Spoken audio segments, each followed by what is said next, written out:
TikTok star म्हणून खूप famous होतीस. मला वाटतं 15 मिलियनपेक्षा जास्त तुला फॉलोअर्स होते. त्याच्या आधीपासून तू घरोघरी पोचलेली होतीस. विजेती आहे महाराष्ट्रातली पहिली अप्सरा माधुरी पवार. वा, हा म्हणजे अप्सरा आली नाही तर मला म्हणजे मानाचा तुराच दिला खरं तर. तो कसं मिळालं? मुंबईला जायला मिळतंय, डान्सची गोष्ट तर गेलं पाहिजे. सो ह्या सगळ्या साताऱ्याला गोष्टी फेमस करतेय. नाही असं काही नाही. सातारा ऑलरेडीच फेमस आहे म्हणा. कर्नाटक राज्यातून लोक तुळजापूरला वगैरे येऊन नवस करत होते. आपले जे ट्रान्सजेंडर आहेत त्यांनी यल्लमा देवीला सोन्याचे डोळे दान केले होते. माझ्या वडिलांनी मला डान्स शिकवला. कसं काय? आणि मी टॉम्बॉईशच होते. त्यांना कळलं आता हे असंच आहे, याला असंच पुढे नेलं पाहिजे. बट मला रोल सगळे रॉनेसवाले मिळाले पहिल्यापासून. मी गोड नाही दिसत का? छान दिसतेस. मी गोड बोलते ना. हो, मला तेच कळत नाही की मला गोड. निगेटिव्ह रोल का मिळाला? पहिला ब्रेक कधी पहिला मिळाला? ब्रेक मला मिळाला तुझ्यात जीव रंगला या सिरियलसाठी. झी मराठीची सगळ्यात हायेस्ट TRP असणारी सिरियल. रानबाजार आणि देव माणूस हे एकमेकांबरोबर सुरू चाललेलं होतं आणि मी खूप सारे एपिसोड ही पारुशी राहून केलेले आहेत. म्हणजे मी आंघोळ केलेली नाही आहे खूप साऱ्या एपिसोडमध्ये. रान बाजार मधला टफेस्ट सीन कोणता होता? काकाच्या कानात शिव्या घालणे. अच्छा, तो तुझा आवडता सीन आहे? हा या कारण मी आयुष्यात पहिल्यांदा शिवी दिली. त्याच्यासाठी मी भरपूर प्रॅक्टिस केली. मी यूट्यूबवरून पण शिव्या शिकले. बिग बॉस मध्ये कोणाबरोबर जायला आवडेल? कोणाबरोबरच नाही. का? लग्न कधी करणार किंवा करायचंय का? लव्ह लाईफ बफरिंगमध्ये चालत असेल तर लग्न का करायचं आहे? बफरिंग म्हणजे? पण मग असं आहे का मराठी सिनेमाला हिरोईन अशा प्रकारची लागते असं काय आहे का? मला असं वाटतं की yes I am a heroine. ॲक्टिंगपेक्षा तुला फॉलोअर्स किती आहेत? हां हे होतं ना. किती आहेत तुला? फेसबुकला 1 मिलियन आहे. आणि मग तो तुला हिरोईनचा रोल मिळाला पाहिजे. कलर रंग ही सौंदर्याची व्याख्या नाही. सावळ्या रंगाला एक हिरोईन म्हणून कसं पदार्पण द्यावं असं नाही खरं. असं होतं ना मॅम. कधी कधी मला कळतं एखाद्या प्रोजेक्टमध्ये मी इन असते आणि मला सडनली काढून टाकलं जातं आणि नंतर स्किन कलरवरनं अजूनही होतं असं. असं एक सिक्रेट तुझं जे कोणालाच माहीत नाही. माझं सिक्रेट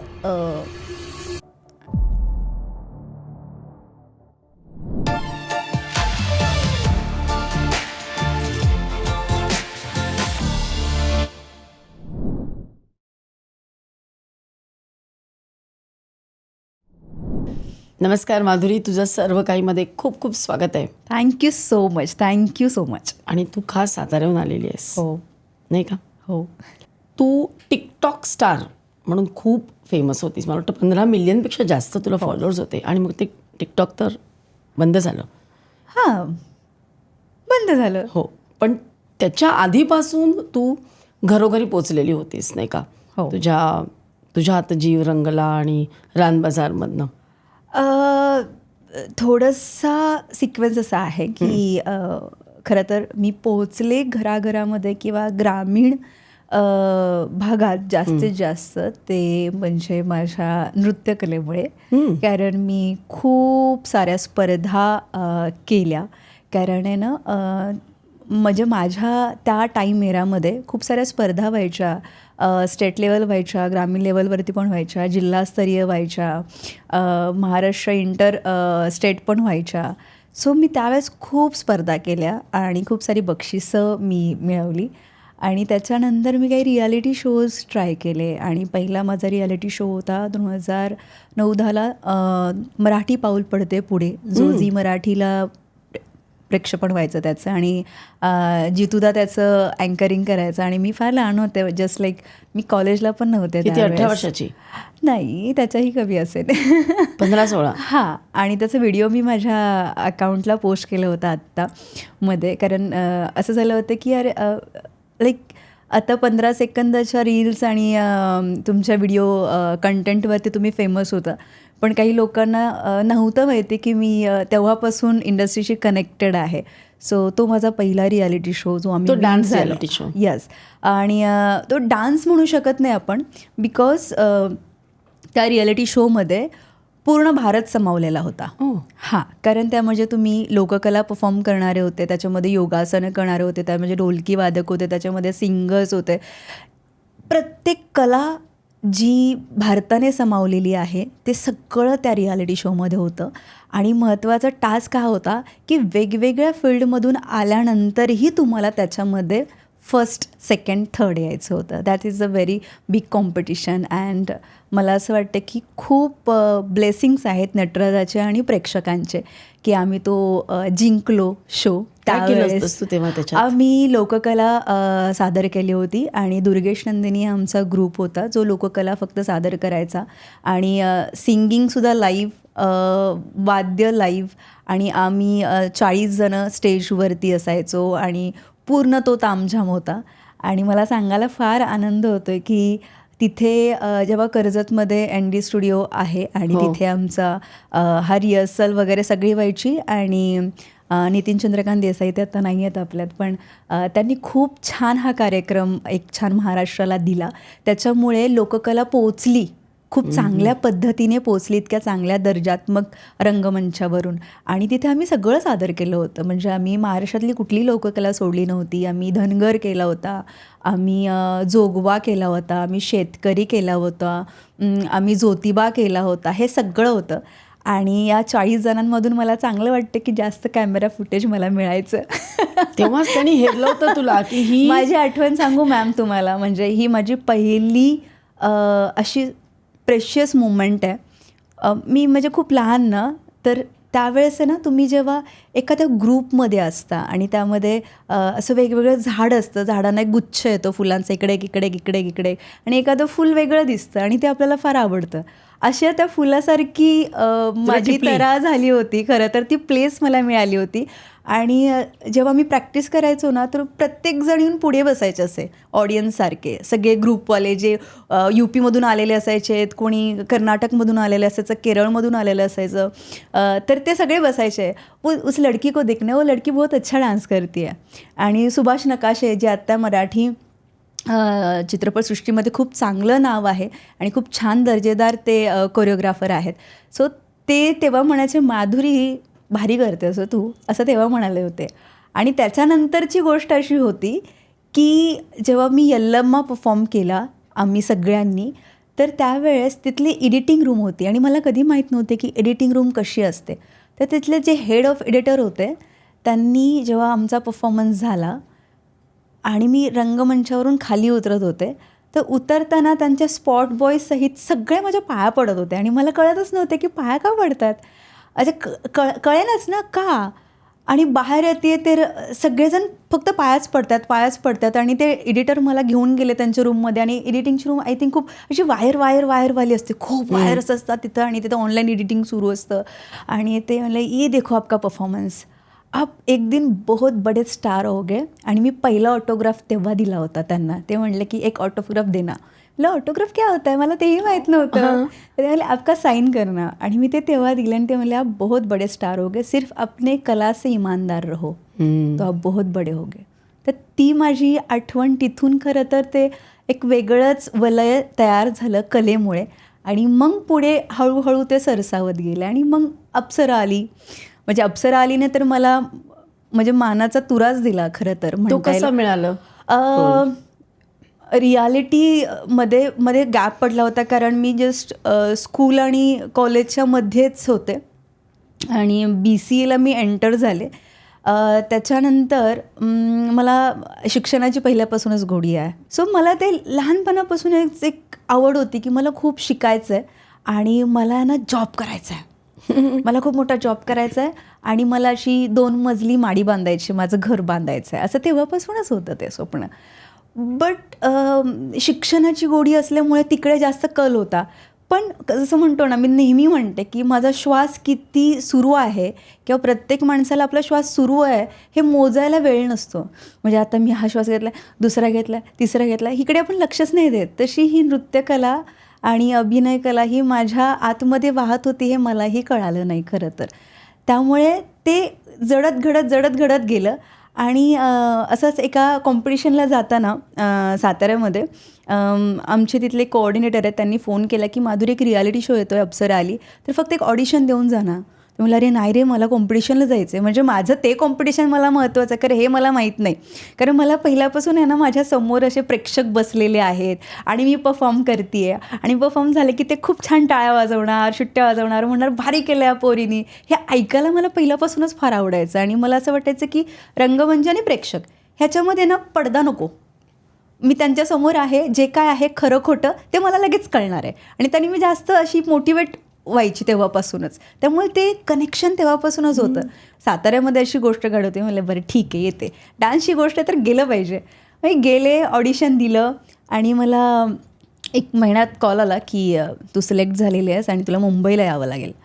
तर मुंबईला यावं लागेल म्हणजे मला प्रश्न पडला की मुंबईला तर माझं कोणीच नाही, म्हणजे कोणी घरचं रिलेटिव्ह नाही किंवा मी त्याच्या आधी कधी मुंबईला असं आली आहे.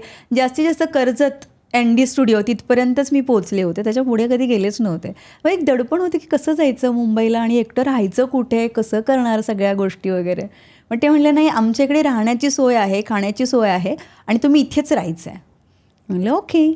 देन मग मी गेले आणि अप्सरा अलीचं पर्व सुरू झालं. मग प्रॅक्टिस आणि मग ते रिहर्सल्स, मग तुमचं टेक्निकल. खूप आवडायचं. डान्स हा मला आवडतो, बट ही प्रोसेस माझ्यासाठी नवीन होती. कारण जेव्हा तुम्ही एखाद्या सोलो रियालिटी शोमध्ये जाता ना, म्हणजे मी सकाळी 7 ते संध्याकाळी 10 आमची प्रॅक्टिस असायची मॅम. दिवसभर? हां दिवसभर. आणि दमायची नाहीस? दमायचे ना, खरं बोलते दमायचे मी, कारण मला प्रॅक्टिसची सवयच नव्हती आयुष्यात. कारण मी जे परफॉर्मन्स, जे स्पर्धा करायचे ना, I don't know because of the God gift असेल किंवा ती देवाची एक आपल्याला दिलेली देणगी आणि आशीर्वाद असेल की एवढं करायची गरज नाही पडली. तो सेन्स दिला होता जन्मतच, नॅचरली दिला होता. आणि वडिलांकडून खरं तर ही कला मला आली आहे. त्यामुळे लहानपणी त्यांनीच जे काही शिकवलं आहे मला. वडिलांनी शिकवलं? हां, माझ्या वडिलांनी मला डान्स शिकवला. कसं काय? पायावर घ्यायचे ते मला, 2 हात पकडायचे, असे असे करत गाणं लावायचे, शिकवायचे, असे करत शिकवायचे. आणि माझ्या बाबांना फार डान्स आवडतो, तो ब्रेक डान्स उत्तम करतात. ते कुठे शिकलेले नाही आहेत, नाही टीचर आहेत, पण एक हौशी कलाकार जो असतो ना की त्याला फार आवडतं, दॅट टाईप ऑफ ते होते.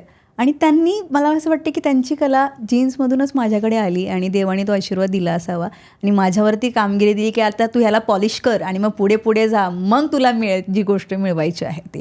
त्यांनी एनकरेज केलं? हां, एनकरेज. मी म्हटलं ना मी फार ब्लेस आहे, बिकॉज माझे आईवडील ज्या प्रकारचे एक माणूस म्हणून आहेत ना माझ्या आयुष्यात, ते खूप मोठे आहेत. म्हणजे त्यांचे इंटेलेक्च्युअल आणि वैचारिक जी भावना आहे माझ्याबद्दलची फार क्लिअर आहे. त्यांनी कधी एक मुलगी म्हणून मला डॉमिनंट नाही केलं आणि मी टॉम्बॉईशच होते. म्हणजे लहानपणापासून फार बेधडक, कोणाचं न ऐकणारी मुलगी, तिला पाहिजे तेच करणारी मुलगी. सो अशीच होते मी. त्यामुळे त्यांना काय जास्त माझ्यासाठी तसदी घ्यावी लागली नाही. त्यांना कळलं आता हे असंच आहे, याला असंच पुढे नेलं पाहिजे. सो त्यांनी ती खरं तर कला माझ्यात अवगत गेली आणि त्यामुळं ते डिरेक्टली परफॉर्म करण्याची सवय होती ना मला. रंगमंचावर गेलं, स्टेजवर गेलं, कुठलं सॉन्ग करायचं, अच्छा होटो पैसे बात करायचं, ओके लावा, मग 10 मिनिटाचं का असे ना मी करणार तिथे, असं होतं. पण मुंबईला आल्यावरती एक कोरिओग्राफर येणार, मग तो कोरिओग्राफर आपल्याला शिकवणार आहे, मग त्याच्या मागे आपण प्रॅक्टिस करायची आहे. बरं आपल्याबरोबर अजून 20 जणी आहेत, त्याच्यामध्ये ते सिलेक्ट करणार आहेत. म्हणजे हात असा असेल तर असाच आला पाहिजे का, असा असेल तर असाच आलं पाहिजे का, असं तर असंच बघायचं का. हे इतकं डॉमिनंट वाटायला लागलं मला आणि प्रेशराईज फील व्हायला लागलं, कारण मला माझ्यातली मी खेळायची सवय होती ना. मग तिथं गेल्यावरती मी शिकले की जेव्हा आपल्याला गुरु शिकवतात तर त्यांच्याप्रमाणे आपल्याला करायला लागतं आणि त्यामध्ये प्लस पॉईंट आणि USB स्वतःचा राखावा लागतो की त्यामध्येही वेगळेपण तुम्ही कसं देताय, तर तुम्ही 20 जणांमधून उठून दिसणार आहे. आणि मग त्याची खूप छान प्रॅक्टिस केली. ते पर्व 6 महिन्याचं खूप छान गेलं. पण मग तेव्हा शाळा कॉलेज सोडलं? नाही. ऑनलाईन? तेव्हा नव्हतं ऑनलाईन? नाही. म्हणजे बाय लकीली माझं BCA कम्प्लिशनच्या इकडे आलं होतं तेव्हा, त्यामुळे मला वेळ मिळाला. आणि मी मग आमच्या प्रिन्सिपल आणि मॅमना सांगितलं की असं असं आहे आणि आमच्या फार गोड होत्या. माझा लाड पण करायच्या. त्यामुळे मुंबईला जायला मिळतंय, हा, मुंबईला reality जायला show मिळतंय मध्ये. आणि रियालिटी शो मध्ये मुलगी टीव्हीवर दिसणार आहे. सो ह्या सगळ्या साताऱ्याला गोष्टी फेमस करतेय. नाही, असं काही नाही, सातारा ऑलरेडीच फेमस आहे म्हणा, पण ते एक सपोर्ट मला मिळाला, तो सपोर्ट सिस्टीम मला मिळाली. त्यामुळे मी आले आणि बघता बघता अप्सरा अलीचं पर्व जिंकले हे पण लक्षात नाही आलं जेव्हा शेवटचा एपिसोड काय होता. वाटलं ग तेव्हा त्या क्षणी? मी ऑनेस्टली आलो, सांगू, बघितलं आणि जिंकलं असं ते? मला कळलंच नाही की कधी ते संपलं. आणि जेव्हा शेवटचा दिवस होता ना रिझल्टचा, जेव्हा फायनलिस्ट 5 मुली होत्या, त्याच्यामध्ये मी होते. मी खरं सांगू, अप्सरा अलीच्या मंचावरती जेवढे परफॉर्मन्स मी केले ते कधीच मी जजेससाठी केले नाही, कधीच मी प्रेक्षकांसाठी केले नाही. स्वतःच आनंद घेतलास? मला माझ्यासाठीच नाचायचं असतं. अजूनही माझे तीच गोष्ट आहे की मला माझ्यासाठी नाचायचं आहे. मला नाचताना मला आतून असं फील झालं पाहिजे की यस माधुरी, मस्त वाटलं ग तुला, हे फील होतं मला. आणि तेव्हा पण तसंच होतं. त्यामुळे असं खूप जिंकायचं आहे मला, हिला हरवायचं आहे, त्याला हरवायचं आहे, हे काहीच नव्हतं, अजिबातच नव्हतं. आणि जेव्हा त्यांनी नाव घेतलं ना की विजेती आहे महाराष्ट्राची पहिली अप्सरा माधुरी पवार, वा, हा, म्हणजे सिद्धार्थ चांदेकर अँकरिंग होते, सिद्धूदा, आणि ते मला जादूगर म्हणायचे, स्टोरी टेलर म्हणायचे रंगमंचावरती. दीपाली ताई आता बिग बॉसला आहे, सो ती फार कौतुक करायची. सुरेखा पुणेकर, त्यांना असं वाटतं की लावणीची लिगेसी मी पुढं न्यावी. हां, त्यांनी मला स्वतःहून बोलल्या त्या गोष्टी, बोलवून आणि पर्सनली. सो तिथे ते विनर झाल्यानंतर 10च मिनटं आनंद वाटला, फक्त 10 मिनटं. I don't know Y. हां, म्हणजे 10 मिनटं असं वाटलं की वाव. आणि मग मागे वळून बघितलं की असं वाटतं की संपले 6 महिने, आता पुढे काय आहे, म्हणजे झालं की आता जिंकलं, आता जिंकल्यानंतर काय. तेव्हा असं वाटलं मला, आयुष्यात पहिली गोष्ट अशी मला स्वतःला जाणवली की सक्सेससाठी माणूस किंवा यशासाठी माणूस आयुष्य घालवतो. मला यश मिळवायचं आहे, पण यश कधीच कॉन्स्टंट नसतं, कधीच कॉन्स्टंट नसतं. ते एका पायरीवरून दुसऱ्या पायरीवर नेतं आणि हा प्रवास आहे आयुष्याचा. त्यामुळं तेव्हा मला कळलं की प्रवास एन्जॉय करायला पाहिजे आयुष्याचा. त्याच्या मागं फक्त धावणं आणि ते मिळवणं आणि संपलं, खूप मोठा म्हणजे एक बोगदा पडतो, एक पोकळी निर्माण होते. आता पुढं काय करायचं, कारण यश मिळाल्यानंतर त्याचं काय करायचं हे लवकर कळत नाही. मग काही दिवस असेच गेले, कळतच नव्हतं. फक्त रिटर्न आल्यावरती खूप प्रेम मिळालं लोकांचं, प्रेक्षकांचं. फक्त महाराष्ट्रातून नाही, कर्नाटक राज्यातून लोक तुळजापूरला वगैरे येऊन नवस करत होते. आपले जे ट्रान्सजेंडर आहेत ते मला भेटायला आले होते. त्यांनी यल्लमा देवीला सोन्याचे डोळे दान केले होते. बापरे. राजस्थान, MP मधून माझे वाढदिवस तिकडे साजरे करत होते. एवढी सगळी जी प्रेमाची भावना ना, म्हणजे अशी कुठे पकडू असं झालं होतं मला. आणि मला फक्त एवढंच वाटायचं की माझ्या हातून एक पण गोष्ट सांडायला नको, जेवढी मला व्यवस्थित सांभाळून ठेवता येईल ना तेवढी ठेवायची आहे माझ्याजवळ. कारण ती गोष्ट असते ना कलाकाराला, ती खूप कष्ट केल्यानंतर मिळते आणि जपायला पाहिजे, खूप जपायला पाहिजे, आणि ती एक रिस्पॉन्सिबिलिटी असते. आणि मग ते हळूहळू रिस्पॉन्सिबिलिटी खांद्यावर घेऊन नृत्यांगना झाल्यानंतर एक अभिनयाची ओढ तर होतीच मला. यूथ फेस्टिवल वगैरे मी भरपूर केलेले होते. MBAला वगैरे असताना मी केलेलं पथनाट्य करायचे, एकांकिका, आणि ह्या सगळ्याच गोष्टी मला आवडायच्या. सो तेही कुठेतरी साईड बाय साईड सुरूच होतं. आणि नंतर मग पहिला ब्रेक मला मिळाला तुझ्यात जीव रंगला या सिरियलसाठी. झी मराठीची सगळ्यात हायेस्ट TRP असणारी सिरियल. त्याच्यामध्ये वहिनी साहेबचं कॅरेक्टर होतं. ती भूमिका होती ती धनश्री काडगावकरनी आधी केलेली होती, आणि सम ऑफ द इश्यूज त्या नव्हत्या तिथे.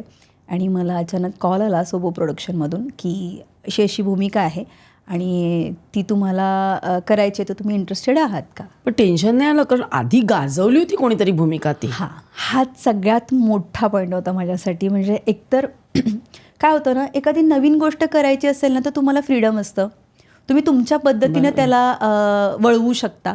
मला मातीचा गोळा दिला आहे तर मी त्याचं काय करायचं हे मी ठरवू शकते. बट तुम्हाला ऑलरेडीच गोळा हातात दिला आहे आणि म्हटलं हे सांभाळून ठेव, चुकून याला असं बोट प्रेशराईज जरी झालं तरी गोळ्याचा आकार बदलणार. छान बोलतेस. सो मला ते प्रेशराईज असं होतं की मला एकच गोष्ट करायची होती, जो चौकोन वहिनीसाहेब या कॅरेक्टरसाठी ऑलरेडी सेट झालेला आहे प्रेक्षकांच्या मनात. आतच तुला हां, त्याच्या मला बाहेरही नाही जायचं आणि त्याच्यामध्ये आतमध्ये संकुचितही नाही व्हायचं. त्याच्या पूर्ण कडा मला सांभाळायच्या आहेत आणि त्यात स्वतःचं वेगळेपण. हां, आणि त्यामध्येही स्वतःचं वेगळेपण जपायचं आहे. सो खूप प्रेशर न घेता, म्हणजे मी अशीच आहे पहिल्यापासून, जे आत आहे ते बाहेर आहे. म्हणजे ओके, हे करणं आहे, चलो माधुरी तुला करायचंच आहे आणि तू करणारच आहे, हे दिलेलंच आहे. कारण ते रक्तगट पण देताना बी पॉझिटिव्ह दिलं आहे देवाने, म्हणजे एवढी पॉझिटिव्हिटी दिलेली आहे. आणि ती केली. एपिसोड जसे बाहेर आले, लोकांना खरंच नाही कळालं की ही माधुरी आहे. काय सांगते? हो, लोकांना अजूनही वाटत होतं की मी अजूनही गेले तरी त्यांना तीच वाटते की तीच आहे. हां, म्हणजे त्या कॅरेक्टरचं यश मला वाटतं की मला मी ते मेंटेन करू शकले. त्या कॅरेक्टरला कुठेही बोट लावलं नाही आणि ते जसं आहे तसं लोकांना आवडलं, तर त्याचा मला आनंद आहे. तर तो माझा पहिला ब्रेक होता तुझ्या हाती जीव रंगला या सिरियलसाठीचा.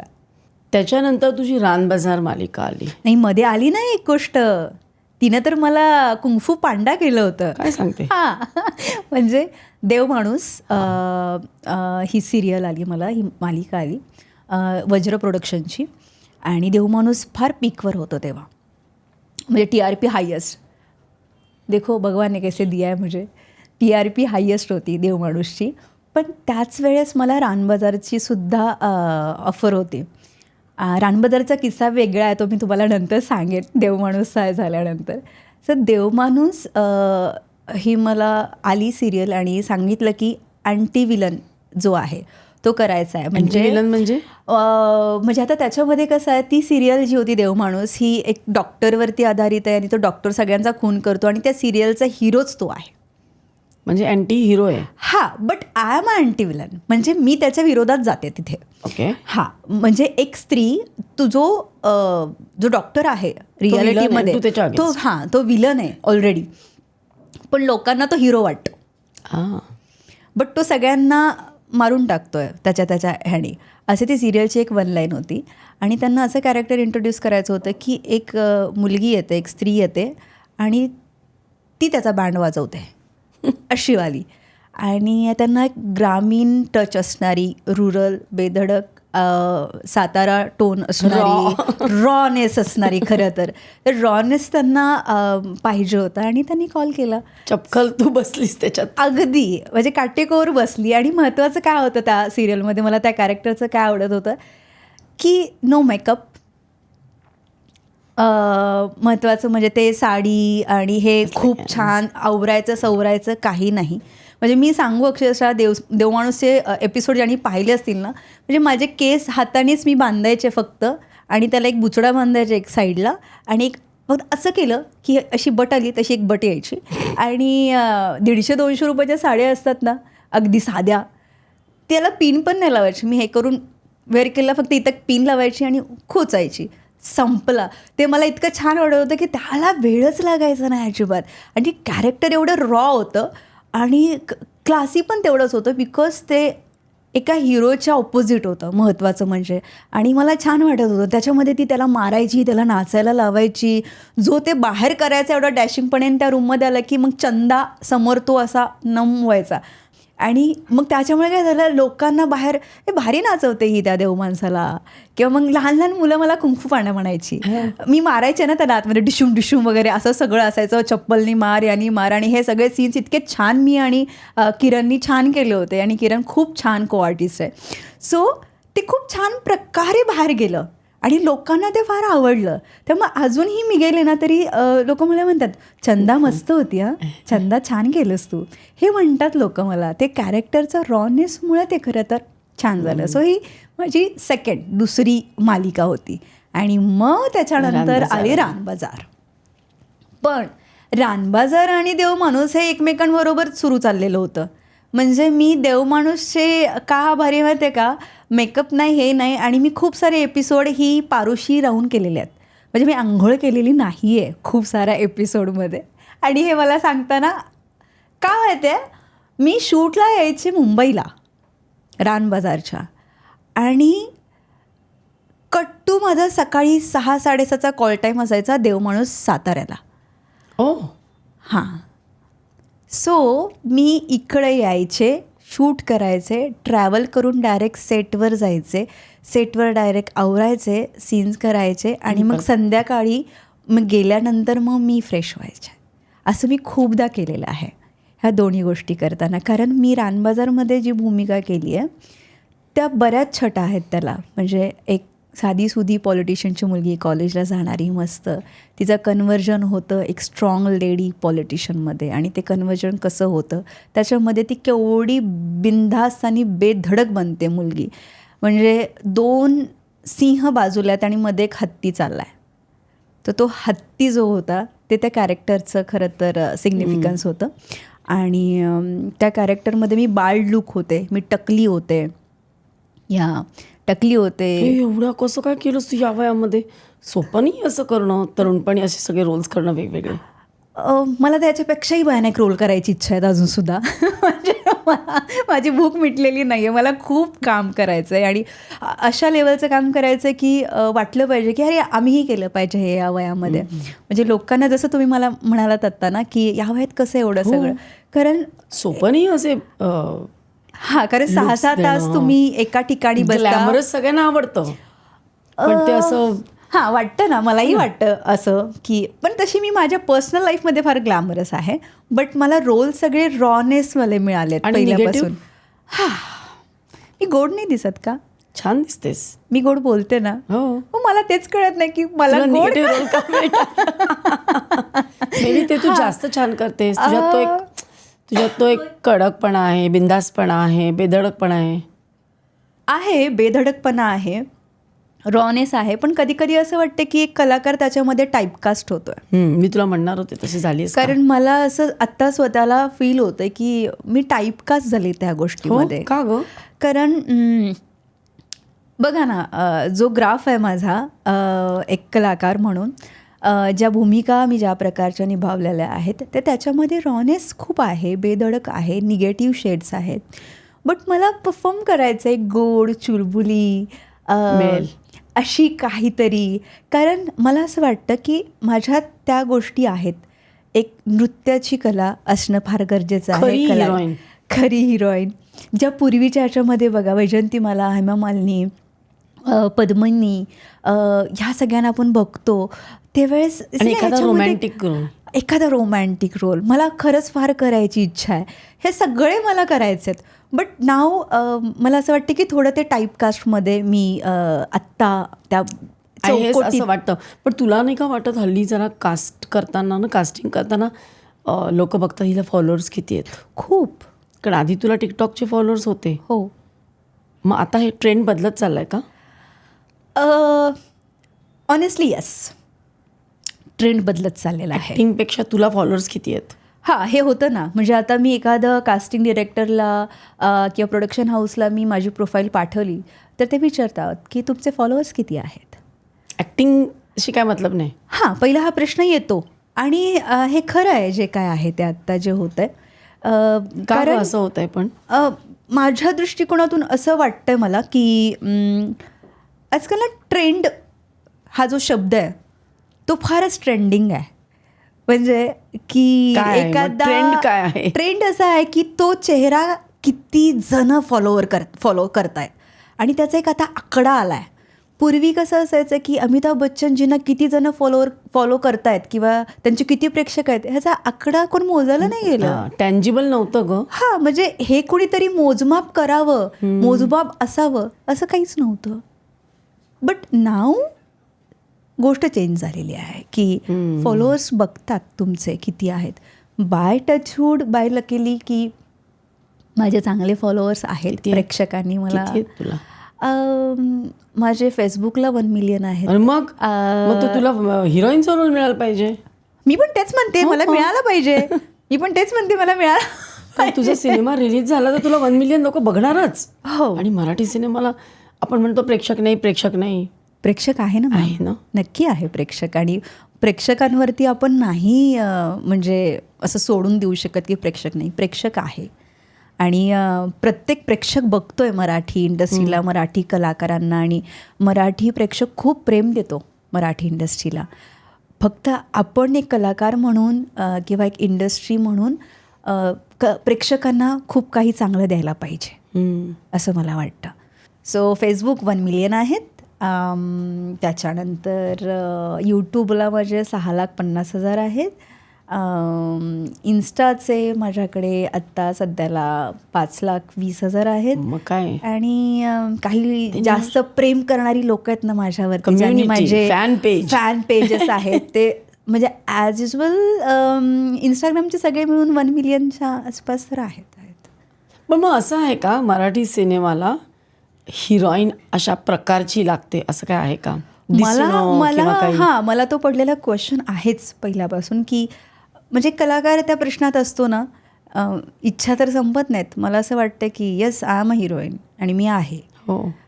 आणि ते फक्त आता प्रूफ करायचं राहिलं आहे आणि तो एक चान्स मिळणं फार गरजेचं आहे. ती अपॉर्च्युनिटी मिळाली तर मी तर गाजवणारच, हे तर मला माहिती आहे ऑलरेडी. फक्त या अपॉर्च्युनिटीच्या शोधात आहे. पण तो प्रश्न असा आहे की काय हवं आहे नक्की, म्हणजे एक हिरोईन म्हणून तुमच्यामध्ये कुठल्या क्वालिटीज हवं आहे. तुम्ही एक अभिनय छान करायला पाहिजे, डान्स तर तुला येतो, डान्स यायला पाहिजे, तुमचा स्क्रीन प्रेझेन्स कसा दिसतोय कसा असायला पाहिजे हे तुम्हाला माहीत असायला पाहिजे, टेक्निकल नॉलेज तुम्हाला असायला पाहिजे. जेव्हा तुम्ही काम करता तेव्हा तुम्हाला ते टेक्निकल नॉलेज येतं हळूहळू आणि तुम्ही स्वतःही ते एक्सपांड करत असता. तुमचं वोकॅब, तुमचा शब्दकोश खूप सुंदर असायला पाहिजे आणि तुमचं दिसणं. आता दिसण्यामध्ये मला कळत नाही की काय इम्पॉर्टंट आहे. 2 डोळे पाहिजेत, एक नाक पाहिजे, एक ओठ पाहिजे, केस सुंदर पाहिजेत, तुमची स्माईल छान पाहिजे, तुमचा आवाज फार चांगला पाहिजे, ज्या कॅरेक्टरप्रमाणे तुम्हाला ढालता आलं पाहिजे स्वतःला त्याच्यामध्ये. म्हणजे मी आत्ता फार फॅशनेबल दिसते, पण माझे काही फोटोज बघितले तर तुम्ही अरे केवढी रॉ दिसतेस याच्यामध्ये, पण मी ती दिसली पाहिजे. मी नऊवारीमध्ये मी नऊवारीसारखी ती एक छान बाई पण माझ्यामध्ये दिसलं पाहिजे. मी जेव्हा एखाद्या 2 वेण्या घालून बसते तर मी छोटी मुलगी पण दिसली पाहिजे. ह्या सगळ्या गोष्टी कलाकारामध्ये हव्यात. फक्त ऍक्टिंग असून उपयोग नाही, ह्या सगळ्या गोष्टी हव्या. कलाकार, कलेला खूप सारे आकार आहेत ना, ह्या सगळ्या आकारांमध्ये कलाकाराला बसायला पाहिजे आणि त्याचे प्रयत्न हे नेहमी करत राहायला पाहिजे कलाकारांनी. आणि मला असं वाटतं की ते मी करते आहे. बट माझ्या आयुष्यात जन्मापासून बाहेरच्या काही लोकांनी आणि आता मी जिथे काम करते तिथेही काही असतात, तर त्यांना असं वाटतं की सावळा रंग आहे आणि मग सावळ्या रंगाला एक हिरोईन म्हणून कसं पदार्पण द्यावं. असं नाही. पण मला जेव्हा नाही मला कळत नाही, असं होतं ना मॅम, होतं नाही ग. कारण मी माझ्या काही प्रोफाईल पाठवते किंवा हे होते, कधी कधी मला कळतं एखाद्या प्रोजेक्टमध्ये मी इन असते आणि मला सडनली काढून टाकलं जातं आणि नंतर स्किन कलरवरनं होतं ना. अजूनही होतं असं? अजूनही होतं मॅम, असं मराठी इंडस्ट्रीत. हो होतं ना. म्हणजे अजूनही अशा गोष्टी होतात. म्हणजे त्याचा रेशो कमी झाला असेल. मी म्हणत नाही की 10 मधल्या 10 जणच तसं करतात असं नाही आहे, पण 10 जणांमधल्या 3 जण तर करतातच. म्हणजे अजूनही ती गोष्ट आय डोंट नो, बिकॉज ना हे आपल्याला बंबार्ड केलं गेलेलं आहे. म्हणजे सगळ्याच एक समाजाला म्हणा की बंबार्डिंग असं झालं की सुंदरता याची व्याख्या करून ठेवलेली आहे त्यांनी. एक गोरी छान सुंदर सडपातळ, तिचा रंग फार तुकतुकीत, त्वचा फार तुकतुकीत, गोरा रंग असं ते झालेलं आहे. बट मी जेव्हा स्मिता पाटीलजींना बघते, मी तेच म्हटलं कितीतरी आहे, तेव्हा बिपाशा बसू आहे. आता मला येतात ना, मला कमेंट येतात, म्हणजे आता मला पॉझिटिव्ह कमेंट येतात की wow you looking black cat वगैरे येतं, किंवा सावळी सुंदरी असं येतं, असं येतं. आणि बरेच काही कमेंट्स येतात की ब्लॅक ब्युटी ही कमेंट येते. लोक मला असं वाटतं की प्रेक्षक जे आहेत ना ते मला फार पॉझिटिव्हलीच घेतात. म्हणजे प्रेक्षकांनी मला त्या रंगात त्या रूपात खूप छान हे केलेलं आहे. कारण मला असं वाटतं की बघा, कलर रंग ही सौंदर्याची व्याख्या नाही. जर रंग सुंदरताची व्याख्या असती तर आज श्रीकृष्ण जो आहे तो सुंदर ठरलाच नसता, किंवा महादेव जे आहेत ते रौद्र आणि कोमल रूपात दोन्ही बघताना तुम्ही सावळ्याच रूपात बघता. आज माझी आई लहानपणी मला श्रीकृष्णासारखीच बघायची, तिला मी तसेच आवडते. अजूनही आमच्या घरात पोस्टर दिसले की माझी आई म्हणते तू अशी दिसायचीस लहानपणी, आणि मला त्याचा फार अभिमान वाटतो की सुंदरता ही कुठल्याही रंगात, आणि रंग काही मर्यादा नाही आहे ना आपली महत्त्वाची मध्ये नाही आहे.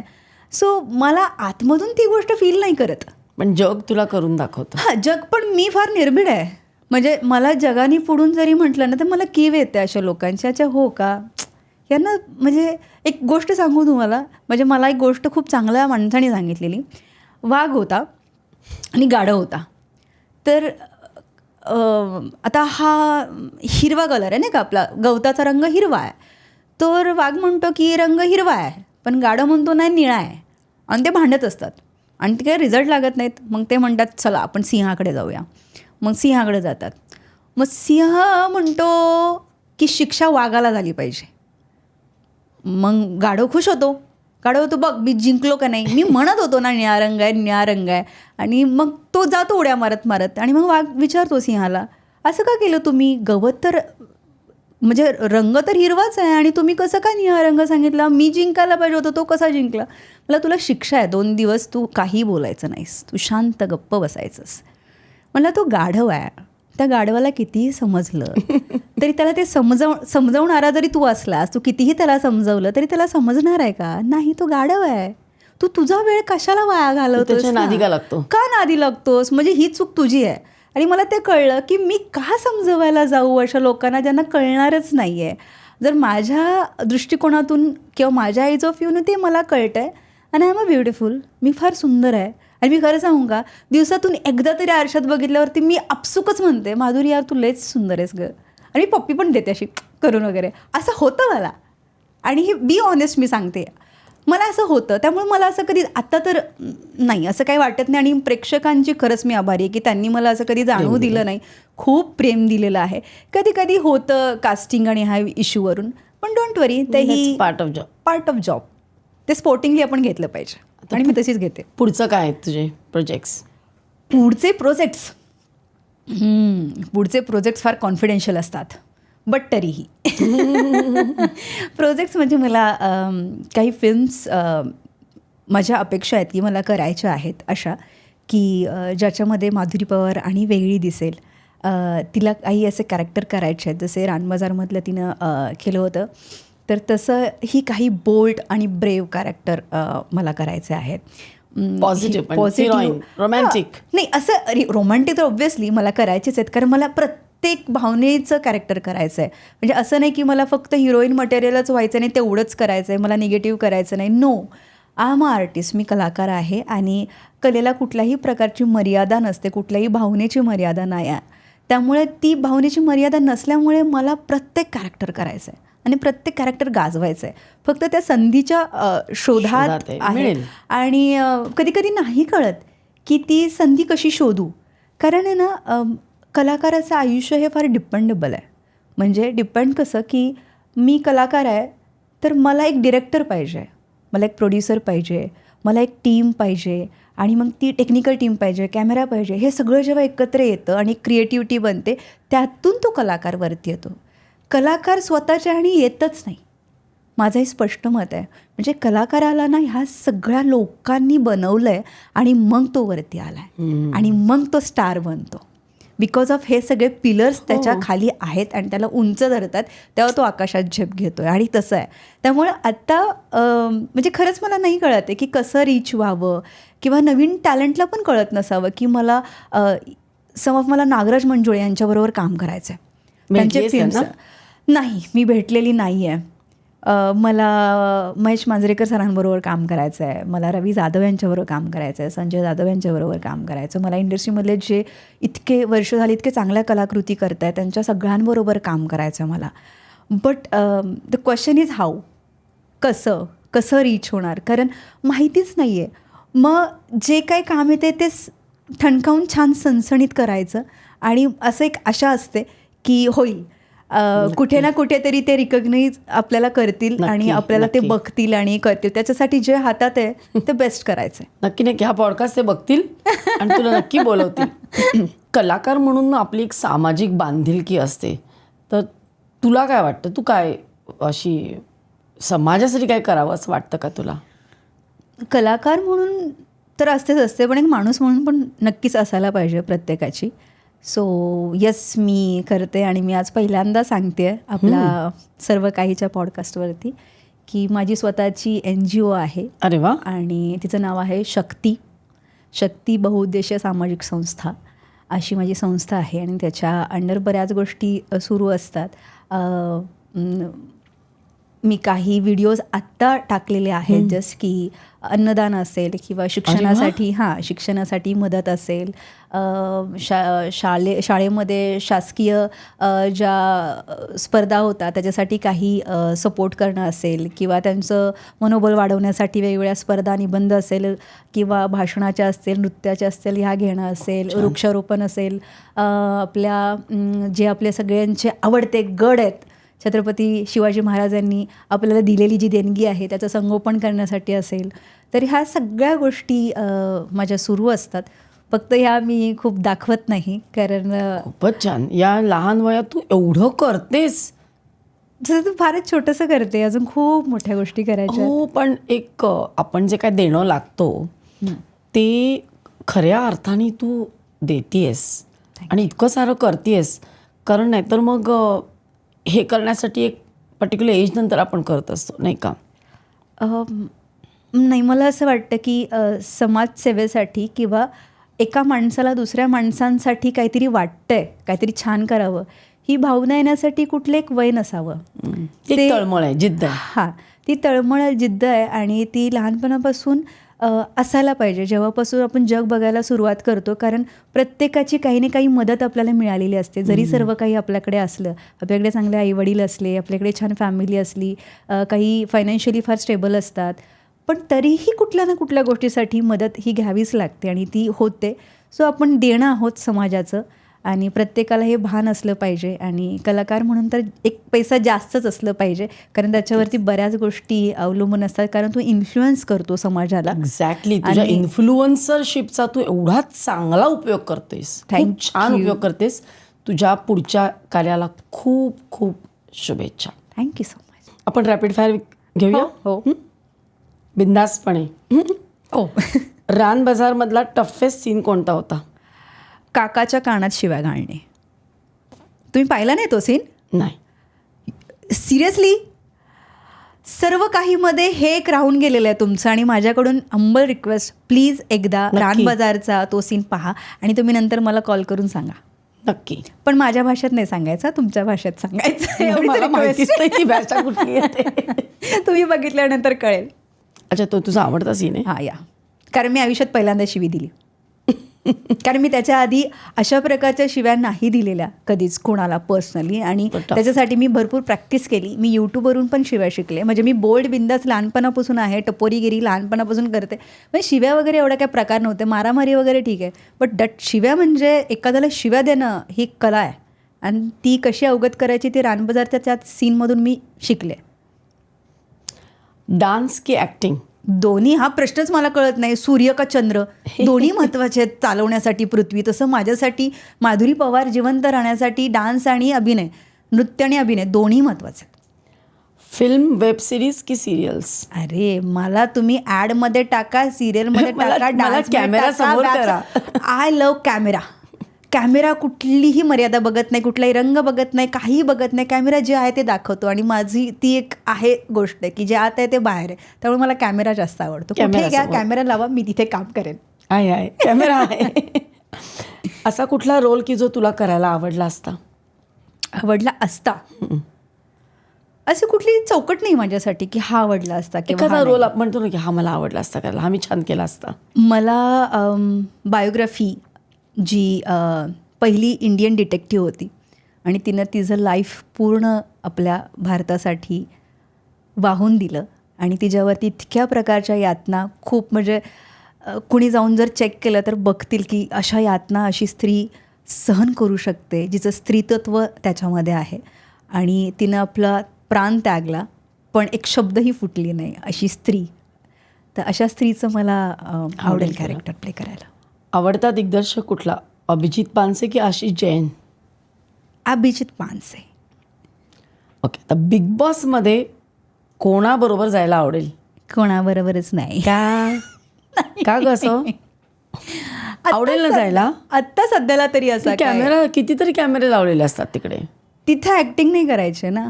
करतातच, ऍक्टिंगच असतं बिग बॉसमध्ये. ऍक्टिंग म्हणजे काय? स्क्रिप्टेड असतं, ऍक्टिंग असतं. माझ्या दृष्टिकोनातून सांगू, एकच वाक्य माझ्याकडे, कला किंवा अभिनय. कला म्हणजे कशी गोष्ट आहे जी खोटी वाटते पण खऱ्या भावना देते, मग बिग अशी कला बॉसमध्ये असते. तेच असतं. नाही, तिथं खऱ्या भावना मला वाटत नाहीत. अच्छा, खूप साऱ्या गोष्टी मेकॅनिकल वाटतात मला. बट ठीक आहे, त्या शोच्या प्रमाणे ते इम्पॉर्टंट असू शकतं. बट असं वाटत नाही मला की आत्ता तो राईट टाईम आहे मी जाण्याचा. जाईन, मी नक्की जाईन. मी असं म्हणत नाही मी बिग बॉसला जाणार नाही. बरं, जर जाणार. गेलीच तर कोणाबरोबर आवडेल? आता काय माहिती त्यावेळेस कोण असणार आहे. अच्छा, बरोबर. असं काही नाही. बरं, मग दुसरा त्याला लागून प्रश्न, हां. तुझा मराठी इंडस्ट्रीमधला क्रश कोण? अगं बायो क्रश, एवढा विचार. हां, मी तसं पाहिलंच नाही कोणाला. मला असं क्रश म्हणून म्हणजे लाईक सगळे आता सिद्धू दादा, जितू दादा, सगळ्यांना दादा दादा बघण्याची की एक रिस्पेक्टेबल असे हे करण्याची आहे. बट मराठी याच्यामध्ये स्वप्नील सर पण नाही, ते पण आता क्रश म्हणून कसं बघणार. सगळे सिनियर आहेत अगं. सगळे सिनियर आहेत, हां, म्हणजे त्यांना जाऊ दे. डिरेक्टली कसं बोलायचं. असं एक सिक्रेट तुझं जे कोणालाच माहीत नाहीये. मग ते सिक्रेट सांगायचं. ऑब्व्हियसली पहिल्यांदा सर्व काहीच्या पॉडकास्टवर सर्व काही. मग ते सिक्रेट कसं राहणार? You have to reveal the secret. बरं, माझं सिक्रेट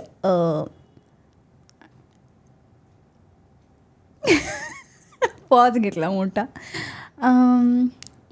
मी फार बेधडक आहे, बिंदास्त आहे, कोणाला घाबरत नाही, हे सगळ्यांना माहिती आहे. बट मी फार इमोशनल व्यक्ती आहे आणि मला फार मोजकीच लोक आवडतात. म्हणजे लोकांना असं वाटतं की मी एक्स्ट्रोवर्ट आहे, but actually I am introvert person. हे लोकांना म्हणजे ते इमॅजिन नाही करू शकत, but this is my secret actually. त्यामुळे माझी फ्रेंड सर्कल फार छोटं आहे, म्हणजे अगदीच मोजण्या इतकं आहेत.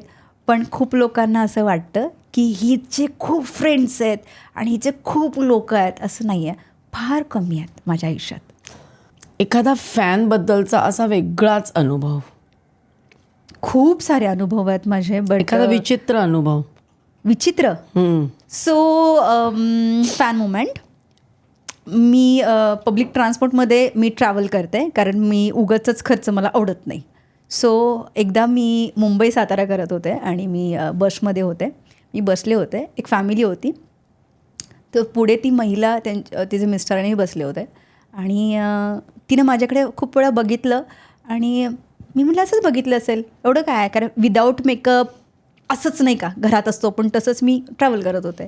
मग तिनं असं व्हिडिओ काढला आणि असं मला व्हिडिओ मागे असं म्हणजे मागे वळाली अशी आणि मला दाखवला, तुम्ही यांना ओळखता का?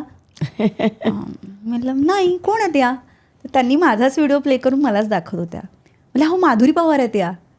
म्हटलं हो, नाही मला नाही माहिती. म्हटलं हो तुमच्यासारख्या दिसत आहेत त्या. म्हटलं हो बघू बघू असं म्हणलं. हां, मग मला त्यांनी सजेशन पण दिलं, तुम्ही आहे ना फक्त लावणी शिका, मग तुम्ही सेम माधुरी पवारसारखा करणार बघा तुम्ही. आणि मी असं बघितलं, हो शिकेन ना मी, असं मी त्यांना म्हटलं आणि म्हटलं थँक्यू. आणि मी असं त्यांना इग्नोरन्स मारला, म्हणजे असं की तिने मला पुढचा प्रश्न विचारूच नाही अशा प्रकारे. आणि तिचीच 2 मुलं माझ्या बॅकसीटला बसली होती आणि त्यांनी माझं अख्खं इंस्टाग्राम चाळून काढलं होतं आणि ते एकमेकांना कुजबत असे बोलत होते, अरे तीच आहे आणि ती नाही म्हणते आहे. आणि त्याची आई मला ती व्हिडिओ दाखवून सांगत होते. सो मी असं फसवेगिरीचे मुवमेंट बरेच असतात जे फॅनना मी असे गणवत असते, असे फॅन्स मिळतात. मस्त मस्त. तू लग्न कधी करणार किंवा करायचं आहे का?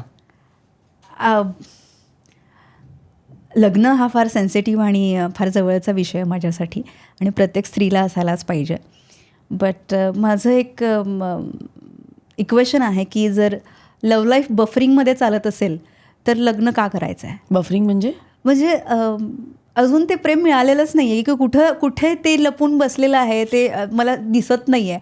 ते बाहेर आल्यानंतरच मला कळेल. आणि लग्नासारखी खूप मोठी जबाबदारी आहे आयुष्यामध्ये, जर ती पार पाडायची असेल तर साथीदारही तसा असायला हवं. आणि तो मला असं वाटतं की 4 गोष्टींवरती मी बघेन त्याला, की त्याला आणि मला क्रायटेरिया. हो, कारण लग्न इट्स अन इमोशनल अटॅचमेंट ना, म्हणजे जशी शारीरिक आणि मानसिक ह्या दोन्ही गोष्टी लग्नानंतर 2 कंपॅनियनमध्ये असायला पाहिजेत खूप चांगल्या वेनी. बिकॉज मला असं वाटतं की लग्नानंतर त्या 2 एंटिटीज असतात त्या खूप छान प्रकारे ग्रो करतात, बरोबर आहे. एकमेकांना खूप छान सपोर्ट करतात. आणि आयुष्य जर पूर्णत्वाकडे न्यायचं असेल तर म्हणजे महादेवांनी सांगितलेलं आहे आपल्याला की लग्न त्याच्यासाठी फार गरजेचं आहे, पण लग्न जेवढं गरजेचं आहे तेवढाच तो पार्टनर गरजेचा आहे. आणि त्याच्याकडे ॲटलीस्ट 4 गोष्टींची समंजसता असावी.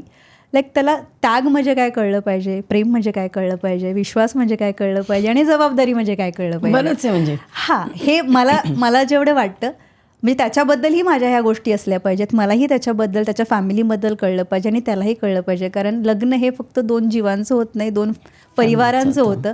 आणि जेव्हा 2 परिवार एकमेकांबरोबर खुश असतात तेव्हा ते दोघं आयुष्यभर फार खुश राहू शकतात असं मला वाटतं. सो असा शिव अंश असलेला मुलगा मला आवडेल. अरे वा, खूप छान, मस्त आहे तुझे विचार. थँक्यू. तू इथे आलीस त्याबद्दल खूप खूप धन्यवाद. Thank you so thank you so much. Thank you so much मला इकडे इन्व्हाइट केलं आणि इतक्या छान चांगल्या विषयांवरती आपण गप्पा मारल्या आणि बऱ्याच काही गोष्टी सर्व काही यांच्यामधून सर्व काही माझ्याबद्दल कळलेलं आहे. तर thank you so much once again. Thank you. तर प्रेक्षको, माधुरी ही जी तुम्हाला एक सोशल मीडियावर दिसते, वेगवेगळ्या सिरियल्समधनं दिसले, पण आता इथे जी दिसली ती खूप वेगळी आहे. आणि मला सगळ्यात कौतुक असं वाटतं की ती या लहान वयामध्ये तिचे विचार तर प्रगल्भ आहेतच, पण त्याचबरोबर तिची जी NGO आहे शक्ती, त्या माध्यमातून ती जे समाजकार्य करते ते माझ्या दृष्टीने खूप महत्त्वाचं आहे. तुम्हाला जर शक्तीमध्ये जॉईन व्हायचं असेल किंवा मदत करायची असेल तर आम्हाला कॉमेंट्समध्ये जरूर लिहा, तुमच्या प्रतिक्रिया कळवा, तुमचे विचार कळवा. तुम्हाला एपिसोड नक्की आवडला असेल, तुम्ही सगळे माधुरीवर प्रेम करत असालच, जास्तीत जास्त लोकांपर्यंत शेअर करा, लाईक करा आणि सर्व काहीला सबस्क्राईब करायला विसरू नका. पुन्हा भेटूया पुढच्या वेळी असाच एखादा स्पेशल एपिसोड घेऊन आम्ही येऊ, अशाच एखाद्या स्पेशल गेस्टबरोबर सर्व काहीमध्ये.